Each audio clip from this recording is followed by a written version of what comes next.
So have you got any celebrity crushes? Idris Elba. My type. Tall, dark and handsome.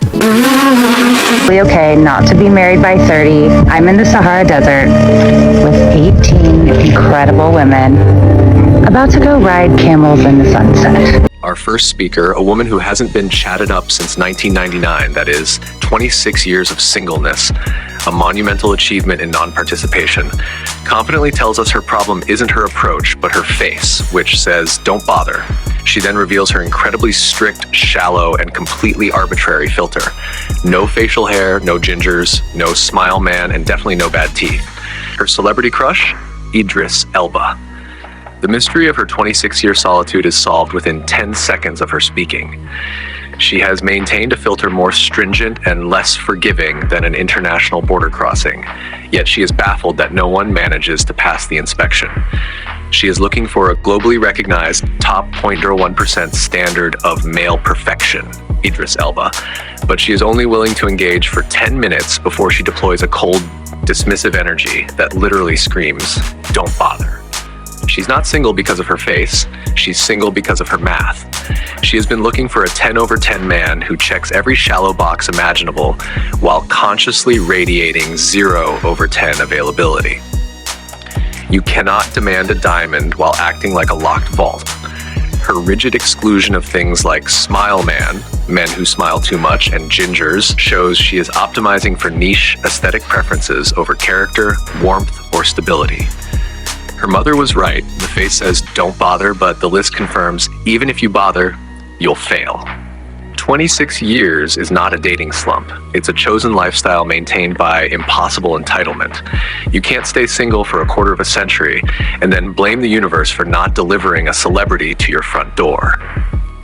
If you think people need to trade the Idris Elba fantasy for actual emotional availability, smash that like button and subscribe. We need your support to keep this truth flowing. Yesterday I was supposed to hang out with this guy, but it was getting kind of late, so I texted him and I was like, "Hey, it's kind of late, like maybe we should just like rain check." Responded saying, "Okay, sounds good." "Excuse me?" And I was like, "What, LOL?" And he's like, "You proposed to reschedule, like it's a bit late for you." Said I was like respecting your boundaries and like, "Yeah, we can meet up another time." And I was like, "You think you're funny?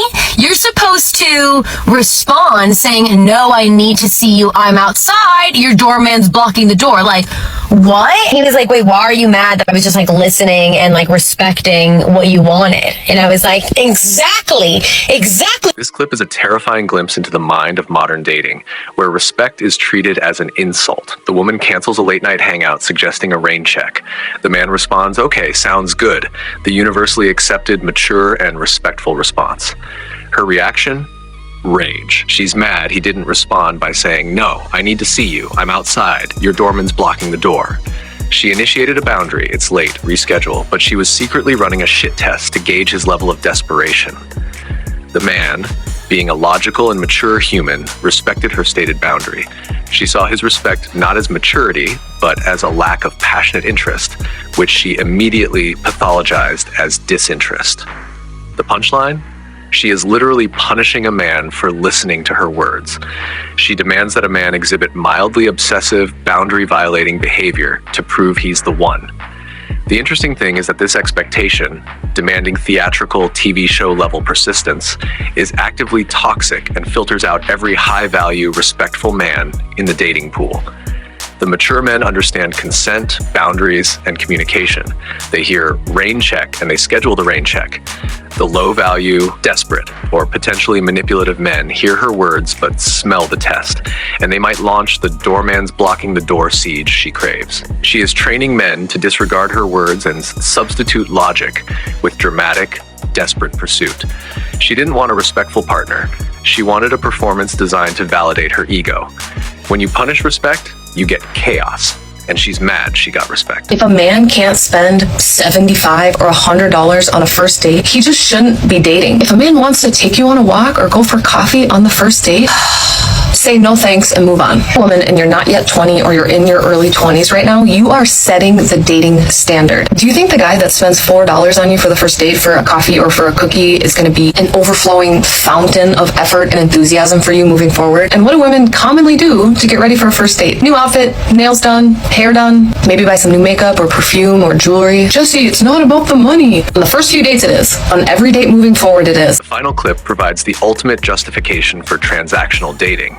The man must spend $75 to $100 on the first date because of the woman's pre-date overhead. She argues women spend money on new outfit, nails done, hair done, maybe buy some new makeup or perfume or jewelry. And therefore, the man must cover this self-presentation cost. She explicitly says, it's not about the money. On the first few dates, it is. This is the most transparent expression of the dating double standard imaginable. The costs she lists, nails, hair, clothes, are elective costs of maintaining her own chosen aesthetic standard. She would pay these costs for a girl's brunch, a job interview, or a weekend trip. She is demanding that the man subsidize her chosen lifestyle and appearance before he has even confirmed basic conversational chemistry. She is treating the first date as a job interview, where the male applicant is required to pay her salary for the preparation time. The reasonable thing to note is that a walk or a coffee date is the most efficient, character-focused screening tool available. It filters out the gold diggers, the transactional players, and those obsessed with appearances. By demanding a $100 dinner, she is purposefully filtering for men who are willing to buy their way into her time, guaranteeing a pool of men who prioritize showing off over substance. Her justification, that low spend equals low effort, is precisely backward. The man who spends $4 on coffee is screening for her personality. The man who spends $100 is often screening for her compliance. She's not setting a standard for effort. She's setting a standard for wallet size, and she's actively rejecting the best screens for long-term character. The common thread is the profound, entrenched entitlement, the belief that a woman's emotional whim, the corny joke test, the reschedule test, and her personal maintenance costs must be the non-negotiable terms of engagement for all men. The double standard is in full effect. She can be cold, filter aggressively, and cancel on a whim, but he must be financially lavish, emotionally obsessive, and patiently await her approval. The logical conclusion for the audience is this. You can't be surprised that you are single for 26 years when your relationship criteria is stricter than Fort Knox and your first date fee is steeper than a mortgage down payment. These women are not in the trenches. They are guarding the entrance to a museum of their own unrealistic expectations. Stop punishing respect and start rewarding genuine connection. You cannot demand commitment from men while celebrating toxic transactional mind games. The man who respects your boundaries is the only one worth keeping. The man who breaks them is the one you deserve.